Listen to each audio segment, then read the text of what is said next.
Hey, I just wanted to show you two of my little mini recorders which I've grown rather attached to.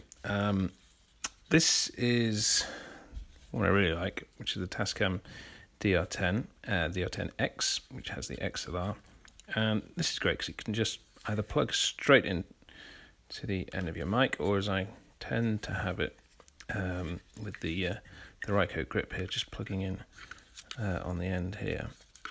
And that then becomes just a complete recording setup. It's really nice. I can just leave my Sennheiser K6 attached here and either put on the ME64 as I've got at the moment for indoors, or slot on the shotgun, the ME66, when I'm outdoors.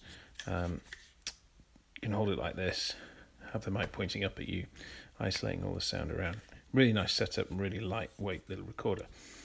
Thing with the TR10X, it really just does one job. It does it really well. It's great. It's really simple to use, but that's kind of the only input, and that'll only work with a dynamic mic or with something as I've got here, where it's got its own phantom power, because there's no phantom power coming from this. It kind of limits its usefulness. So the other thing I've been looking at is this, the Zoom F1. Really versatile little recorder. A little bit bigger than the DR10X, but still really compact. And again, fairly straightforward. Your headphones out. You've got a line in, which is a stereo line in. So if you really wanted to, you could get a left and right splitter and have two mics going into here. It's a 2-channel recorder, this. Sennheiser connections here, so you can get a nice secure screw in. Perfect for a lavalier. But what it's also got is this. Now, what I kind of would like is essentially this with an XLR sticking out, so I could just stick this straight on the end of a mic. The solution Zoom has is this great big double XLR connection, which you can plug straight on the Zoom F1 and gives you two XLR inputs. Problem with this, A, it's really heavy and it's really big, kind of defeats the point of having this tiny little recorder. And the other thing is, and this is the same with all the Zoom recorders, these aren't locking XLRs. So if I put this onto my mic, I'm never really that confident that it isn't just going to slip off at some point or come loose and not record. I really wish Zoom would stick some locking XLRs on their recorders. It would make a big difference to me. So that's not the solution. Been looking at other ways I could just have this slot on the end of a mic. You can get an adapter which would take this Sennheiser 3.5mm connection to a mini XLR, and then one that'll take it from mini XLR to XLR and plug straight into the mic. But you're ending up with a great big long and quite thin set of adapters, and I don't think just that little thread on the end is really going to hold comfortably the weight. So I started having a little look at this proprietary connector that you get on the F1. Now, as I say, Zoom's XLR solution isn't really the kind of solution I'm looking for on this.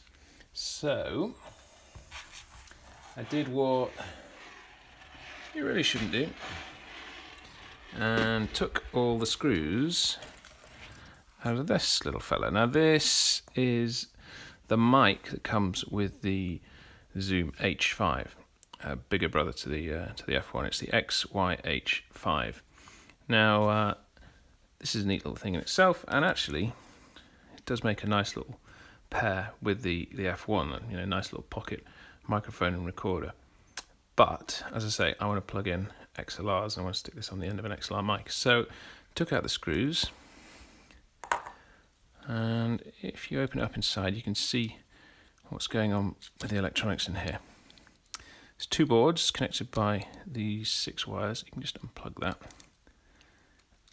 And then I can put that to one side for now.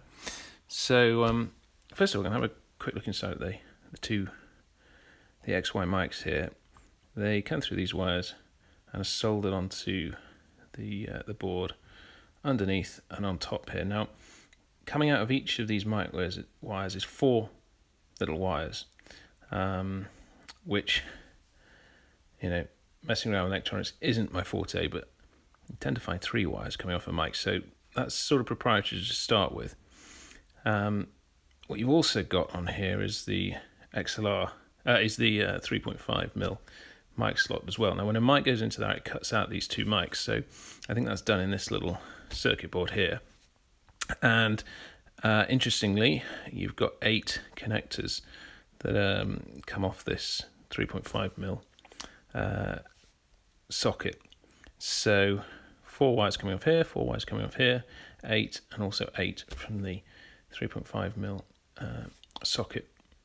When that gets sent down to the other half of the this little capsule, you've only got 6 wires. So there's obviously some redundancy there. People with better knowledge of things could explain what that might mean. But basically 6 wires come down here, and this just plugs into that little connector. So here you have the control knob, which controls your gain on here. So that's all done in this little chip. Now if you undo all the screws, this you can just sort of gently tease apart. So there you can see the that little fella, and this just pulls off, which is the control knob. And just something to note as well, these casings are solid metal, they're pretty heavy, good sign of that they're decent quality. So that leaves me with this, and I find this could be quite useful. So this is all a bit of a theory at the moment, but basically this will, if I get it the right way around, plug onto here and provide a really solid link. Now, what you could do with this is put a little electronics project box on here with a nice XLR input, and perhaps either just run it with a wire to the slot here, and that could just plug on to there. The other thought I had is the Saramonic Smart Rig is really cheap, sort of £25 preamp that gives you phantom power as well. So that, if you can come up with a way, and there are people who've hacked them, you can change the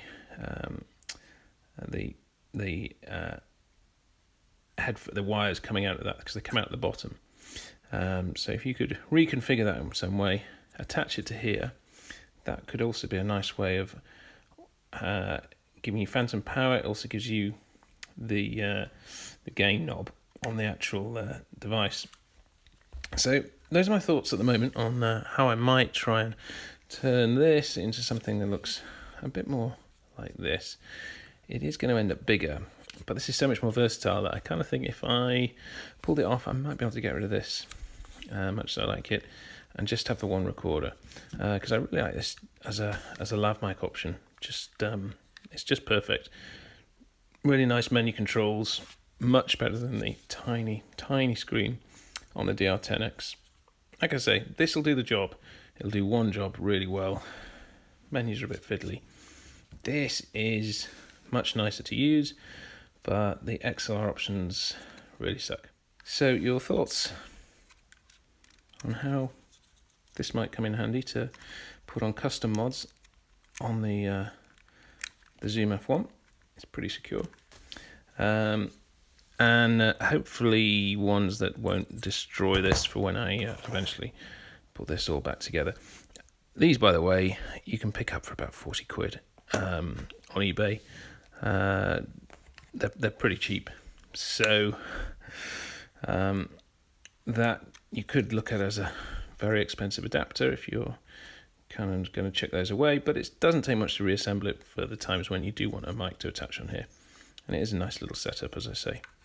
So yeah, other people's thoughts on how to get an XLR input on here that can just slot it onto the end of a mic, I'd really welcome them. Stick them in the comments.